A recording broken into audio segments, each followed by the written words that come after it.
La naissance d'Isaac, fils d'Abraham et de Sarah. Le Seigneur fait du bien à Sarah comme il l'a dit. Il fait pour elle ce qu'il a promis. Elle devient enceinte et elle donne un fils à Abraham au moment que Dieu a annoncé. Pourtant Abraham est déjà vieux. Le fils que Sarah lui donne, Abraham l'appelle Isaac. Il le circoncie à l'âge de 8 jours, comme Dieu l'a commandé. Quand Isaac naît, Abraham a 100 ans. Sarah dit « Dieu m'a fait rire de joie. Tous ceux qui apprendront la naissance d'Isaac riront avec moi. » Puis elle ajoute « Qui pouvait dire à Abraham « Un jour, Sarah allaitera des enfants ?» Pourtant, je lui ai donné un fils dans sa vieillesse. Abraham renvoie Agar et son fils Ismaël. Isaac grandit et Sarah arrête de l'allaiter. Le jour où Sarah sèvre l'enfant, Abraham donne un grand repas. Agar, l'Égyptienne, a donné un fils à Abraham. L'enfant est en train de s'amuser, et Sarah le voit. Elle dit à Abraham, « Chasse cet esclave et son fils. Le fils de cet esclave ne doit pas hériter avec mon fils Isaac. » Abraham est vraiment triste d'entendre cela. En effet, Ismaël, l'enfant d'Agar, est aussi son fils. Mais Dieu dit à Abraham, « Ne sois pas triste à cause du garçon et de ton esclave. Fais tout ce que Sarah te dit. Les enfants et les enfants de leurs enfants que je t'ai promis, tu les auras par Isaac. Je ferai aussi naître un peuple du fils d'Agar, ton esclave. » En effet, Ismaël aussi est ton fils. Le jour suivant, Abraham se lève tôt le matin. Il prend du pain et une outre pleine d'eau, il les donne à Agar. Il lui met l'enfant sur le dos et il la renvoie. Agar s'en va, et elle se perd dans le désert de Beersheba.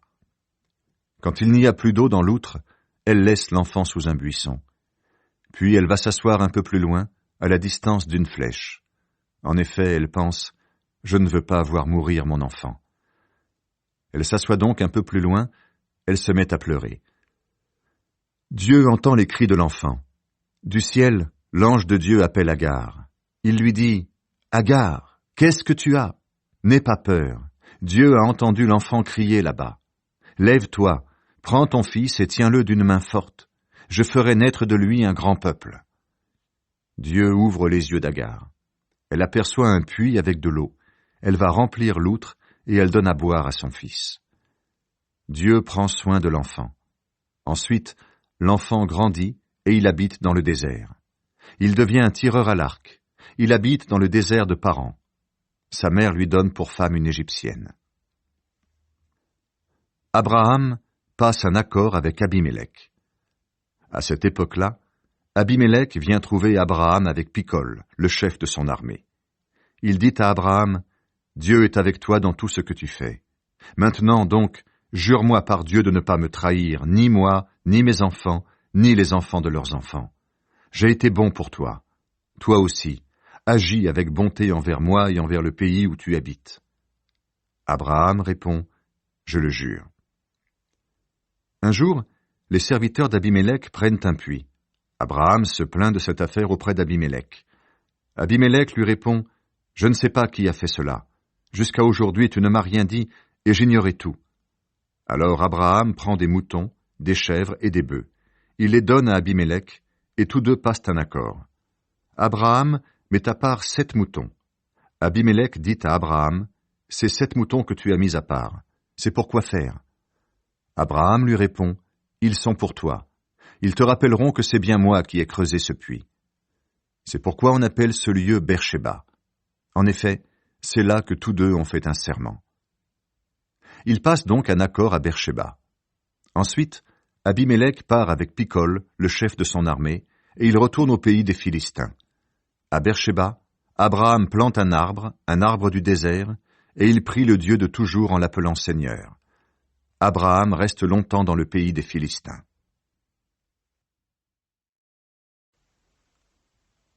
Abraham est prêt à offrir son fils Isaac à Dieu. Après cela, Dieu veut voir si Abraham est toujours prêt à lui obéir. Il l'appelle. « Abraham !» Abraham répond, « Oui, je t'écoute. » Dieu continue. « Prends ton fils, Isaac, ton seul fils, celui que tu aimes tant.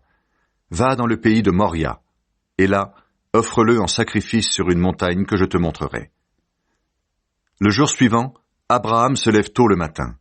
Il coupe du bois pour le feu du sacrifice. Il prépare son âne pour le voyage.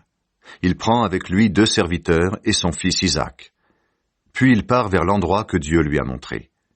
Le 3e jour, Abraham aperçoit au loin la montagne où il doit aller.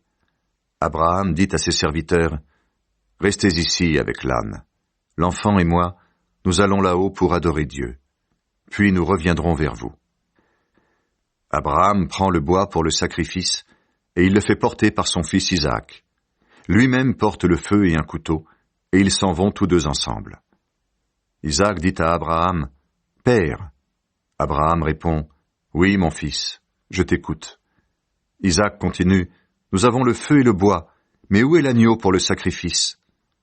Abraham répond, « Dieu s'arrangera pour trouver l'agneau du sacrifice, mon fils. » Tous les 2 continuent à marcher ensemble. Quand ils arrivent à l'endroit que Dieu lui a montré, Abraham construit un autel pour le sacrifice. Il met le bois sur l'autel, il attache son fils Isaac, et il le met sur l'autel, au-dessus du bois. Puis il prend le couteau pour égorger son fils. Mais l'ange du Seigneur l'appelle du ciel. « Abraham! Abraham !» Abraham répond, « Oui, je t'écoute. » Le Seigneur continue, « Ne touche pas à l'enfant, ne lui fais pas de mal. Maintenant, je sais que tu me respectes. En effet, tu as accepté de me donner ton fils, ton seul fils. » Alors Abraham aperçoit un bélier accroché par les cornes dans un buisson. Il va le chercher et il l'offre en sacrifice à Dieu à la place de son fils. Abraham appelle cet endroit « Le Seigneur s'arrangera ». C'est pourquoi on dit encore aujourd'hui « Sur la montagne, le Seigneur s'arrangera ». Du ciel, l'ange du Seigneur appelle Abraham une 2e fois. Il lui dit « Voici ce que le Seigneur déclare. Parce que tu as fait cela, parce que tu as accepté de me donner ton seul fils, aussi vrai que je suis Dieu, je fais ce serment. Je te bénirai. Tes enfants et les enfants de leurs enfants, je les rendrai aussi nombreux que les étoiles du ciel et les grains de sable au bord de la mer. Ils prendront les villes de leurs ennemis. Par eux, je bénirai tous les peuples de la terre parce que tu m'as obéi. » Abraham revient vers ses serviteurs. Ils reprennent la route ensemble vers Beersheba. C'est là qu'Abraham habite. Rebecca, petite fille de Nahor, frère d'Abraham.